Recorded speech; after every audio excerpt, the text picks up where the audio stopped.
ఓం శుక్లాంబరధరం విష్ణుం శశివర్ణం చతుర్భుజం ప్రసన్నవదనం ధ్యాయేత్ సర్వవిఘ్నోపశాంతయే. 6వ అధ్యాయం దీపదాన మహాత్మ్యం. శ్రీ వశిష్ఠుల వారు జనక మహారాజునకు వనభోజన మహాత్మ్యాన్ని వివరించిన తర్వాత దీపదాన మహాత్మ్యాన్ని వివరించ ప్రారంభించారు. రాజా, కార్తీక మాసంలో పాలు, పెరుగు, వెన్న, తేనె, నీటితో ఏర్పరిచిన పంచామృతాలతో శ్రీ మహావిష్ణువును భక్తితో అర్చించి పూజించి కస్తూరి గంధం కలిపి నీటితో అభిషేకం చేసిన వారు 10,000 అశ్వమేధయాగాలు చేసిన ఫలితాన్ని పొంది ఉత్తమగతికి చేరుకుంటారు. కార్తీక మాసంలో ప్రతిదినం సాయంకాలం శివుని సాన్నిధ్యంలో దీపారాధన చేసిన వారికి వైకుంఠం ప్రాప్తిస్తుంది. కార్తీక మాసంలో దీపదానం చేసిన వారికి ఉత్తమ జ్ఞానం లభించడమే కాకుండా విష్ణు సాయుధ్యం కలుగుతుంది. కార్తీక మాసంలో ప్రతిదినం ప్రతి చక్కగా తీసి వత్తులు చేసుకొని బియ్యపు పిండితో కానీ గోధుమ పిండితో కానీ చేసిన ప్రమిదలో నేతిని పోసి వత్తి చేసి దీపం వెలిగించి ఆ దీపపాత్రను వేదవేత్త అయిన బ్రాహ్మణుడికి దానం చేయాలి.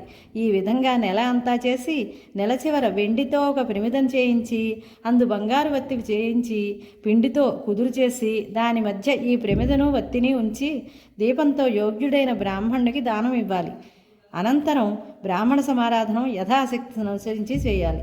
ఆ విధంగా బ్రాహ్మణులకు దీపదానం చేసేటప్పుడు సర్వజ్ఞానప్రదం దీపం సర్వసంపత్సుఖావహం దీపదానం ప్రదాస్యామి శాంతిరస్తుదా మమ అని శ్లోక రూపంలో కానీ అన్ని విధాలైన జ్ఞానాన్ని ఇచ్చేది, సకల సంపదలను కలిగించేది అయినా దీపదానం చేస్తున్నాను, నాకు క్షేమం కలుగుగాక అని కానీ చెబుతూ దానం చేయాలి.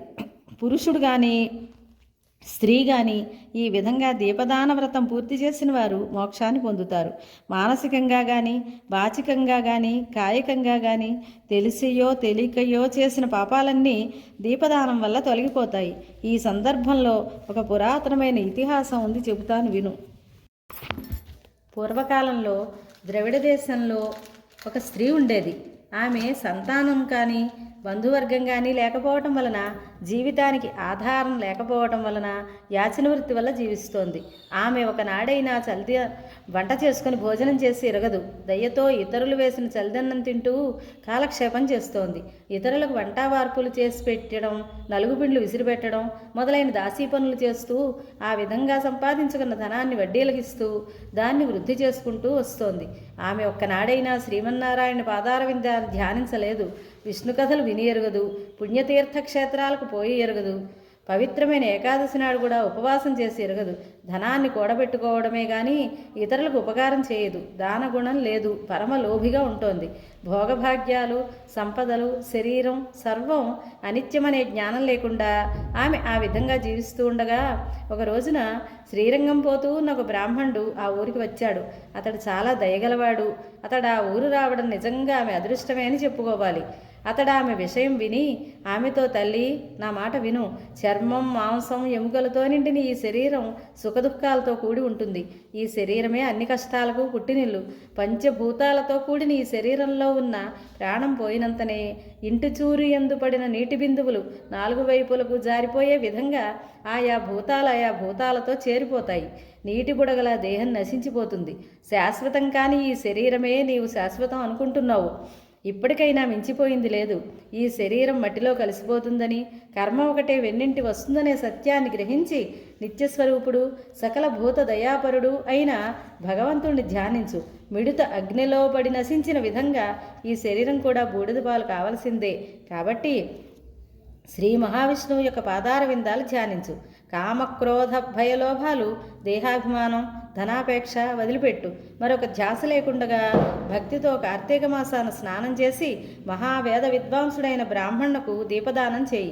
నీవు ఈ విధంగా చేసినట్లయితే అనేక జన్మల్లో చేసిన పాపాలు కూడా తొలగిపోతాయి అని హితోపదేశం చేసి అక్కడకు తూర్పు దిక్కుగా ఉన్న శ్రీరంగపట్టణం వెళ్ళిపోయాడు.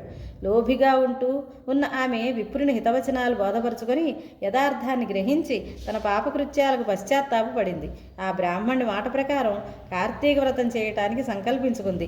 కార్తీక మాసంలో సూర్యోదయాన్నే స్నానం చేసి శ్రీమన్నారాయణ పూజించి దీపదానం చేసి బ్రాహ్మణుల వల్ల పురాణాన్ని విని మాసాంత్యంలో బ్రాహ్మణ సమారాధన గావించింది. ఆమె కార్తీక మాసమంతా చన్నీటి స్నానం చేసింది. అందువల్ల ఆమె అనారోగ్యానికి గురయ్యి చలిజ్వరంతో బాధపడి ఆయువు తీరటం వల్ల మరణించి స్వర్గం పొందింది. అందుచే కార్తీక మాసంలో దీపదానం చేయటం వల్ల సకల పాపాలు తొలగిపోతాయి. ఇందుకు ఏ విధమైన సందేహం లేదు. ఈ విషయాన్ని నాకు సదాశివుడు పూర్వం వివరించాడు. ఈ రహస్యాన్ని నీకు నేను చెప్పాను.